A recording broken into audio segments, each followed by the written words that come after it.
Hello everyone, उम्मीद करता हूँ आप सब लोग बहुत अच्छे होंगे। हमारा चल रहा है 2024 का सेट एफए, जिसका क्वेश्चन हम लोग डिस्कस करने जा रहे हैं। ये क्वेश्चन 5 मार्क्स में बोर्ड एग्जाम में पूछा गया था। इसमें आपको दो रेखाएं दे रखी हैं और इन रेखाओं के बीच का कोण हमें फाइंड आउट करना है। चलिए टाइम को ज़ाया न करते हुए आते हैं अपने क्वेश्चन की तरफ। सबसे पहले जो हमें इक्वेशन दे रखी हैं वो हमें दे रखी हैं कार्टेशियन प्रोडक्ट में, यानी कि एक्स वाई के पदों में, कार्तीय तल में। तो एक तरीका तो ये होता है कि आप इनको सदिश रूप में निकाल कर लीजिए, नहीं तो आप इस तरीके से भी यहाँ पर फाइंड आउट कर सकते हैं एंगल्स। तो पहली इक्वेशन हम लोग नोट कर रहे हैं और इस समीकरण का जो भी पॉइंट्स है जिससे हमारी रेखा ये फाइंड आउट हुई है, यानी कि रेखा मूव करी है, तो वो ये पॉइंट्स हमारे होते हैं जिससे रेखा हमारी गुजरी है, या जिस पर हम ये कह सकते हैं कि ये पॉइंट वो हैं जो रेखा पर स्थित हैं। नीचे के जो वैल्यूज़ आपको दिखाई दे रही हैं ये इसके दिक् अनुपात कहलाते हैं। तो हम यहाँ लिख देते हैं रेखा के दिक् अनुपात। तो दिक् अनुपात में हमारे पास -3 आया, 1 आया और 5। ठीक है, अब हम दूसरी रेखा लेते हैं। अपनी दूसरी रेखा दे रखी है x + 1 अपॉन -1, y -2 अपॉन 2 और z -5 अपॉन 5। इसके रेखा के दिक् अनुपात, रेखा के दिक् अनुपात, तो इसमें आ जाएगा -1, 2 और 5। ठीक है, इस तरीके से हमने दोनों रेखा दिक् अनुपात निकाल ली। अब बहुत आसान है, हम मान लेंगे, माना रेखाओं के बीच का कोण थीटा हो तो बस बहुत इजी है इसे निकालना। cos थीटा बराबर, ध्यान समझिएगा, इसका दिक् अनुपात जो पहला है वो -3 है, इसका -1 है, तो इन दोनों की मल्टीप्लाई कर देंगे, प्लस इसका 1 और इसका 2, तो 1.2 हो जाएगा, इसका 5 और इसका भी 5, तो ये हो जाएगा 5.5। अंडर रूट के अंदर इसके गुणांक जो भी इसका अनुपात आए हैं उन अनुपातों का स्क्वायर करके जोड़ देंगे। तो -3 का स्क्वायर करेंगे तो 9, प्लस 1 का स्क्वायर करेंगे तो 1 और 5 का स्क्वायर करेंगे तो 25, और इसमें -1 का स्क्वायर करेंगे तो 1 और 2 का स्क्वायर करेंगे तो 4 और 5 का स्क्वायर करेंगे तो 25। ऊपर बना 3 + 2 और हो जाएगा ये 25। नीचे अंडर रूट में 10 और ये 35 हो जाएगा, डॉट ये हो जाएगा आपका 30। ऊपर का जो रिज़ल्ट आया 3 और 2 5 और 25 में करेंगे 30 बन जाएगा।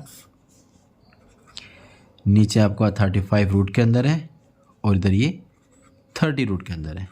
तो इन दोनों में कैलकुलेट कर लेते हैं। जैसे 30 ऊपर दे रखा है और अंडर रूट 30 नीचे दे रखा है, तो आप सोच सकते हैं कि ऊपर की जो पावर है वो 1 है और नीचे वाले की अंडर रूट में होने की वजह से उसकी पावर आधी है।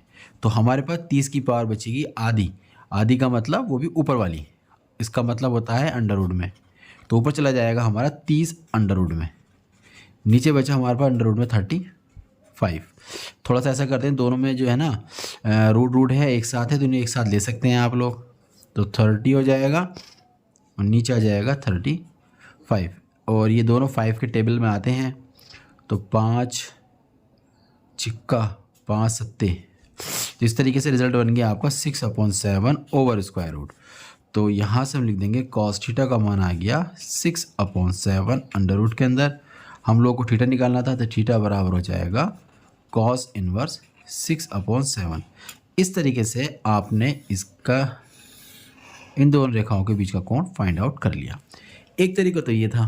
एक तरीका आप ऐसे भी सोच सकते हैं कि जो आपको समीकरणें दे रखी हैं, जैसे आपको दो रेखाएं दे रखी हैं, तो इन रेखाओं को आप ना सदिश रूप में लिख दीजिए। जैसे पहले का सदिश रूप क्या बन जाएगा, वेक्टर r बराबर -3i और प्लस का j और प्लस का 5k, प्लस कोई अदिश राशि लैम्डा हमने ले लेते हैं, नीचे जाएगा -3i और प्लस का j और प्लस का 5k। दूसरी वाली रेखा का नी निकाल लेते हैं हम लोग। जिस पॉइंट से गुजर रही है वो पॉइंट तो आप देख ही रहे हैं, माइनस का 1i हो जाएगा पॉइंट, फिर ये हो जाएगा प्लस का 2j और ये हो जाएगा 5k। कोई अदिश राशि ले लेते हैं, हमने म्यू ले लिया। नीचे के नंबर जो दे रखे हैं जिसे हम दिग अनुपात कहते हैं उसको यहाँ लिख देंगे हम लोग। ये तो वो पॉइंट जिससे रेखा गुजरी, इनसे तो कोई मतलब ही नहीं होता है, मतलब इन दो से है। तो हम क्या करेंगे, हम यहाँ मान लेंगे एक वेक्टर जो है फर्स्ट वाला वो i बोल देंगे और दूसरे वाले को हम लोग b बोल देंगे, सॉरी इसको a बोल देंगे और इसको b बोल देंगे। और इस तरीके से हमारे पास एक फॉर्मूला होता है a डॉट b बराबर a का मोड b का mode cos theta.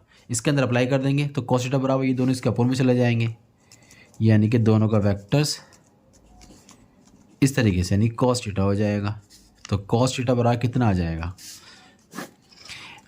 a dot b यानी कि a का मान रहा माइनस का 3i प्लस का j और 5k डॉट माइनस का i प्लस का 2j और 5k। नीचे मोड का मतलब आपको मापांक निकालना है तो डायरेक्ट निकाल देते हैं। a का मापांक तो कितना आ जाएगा 3 का स्क्वायर प्लस 1 का स्क्वायर और ये 5 का स्क्वायर 25।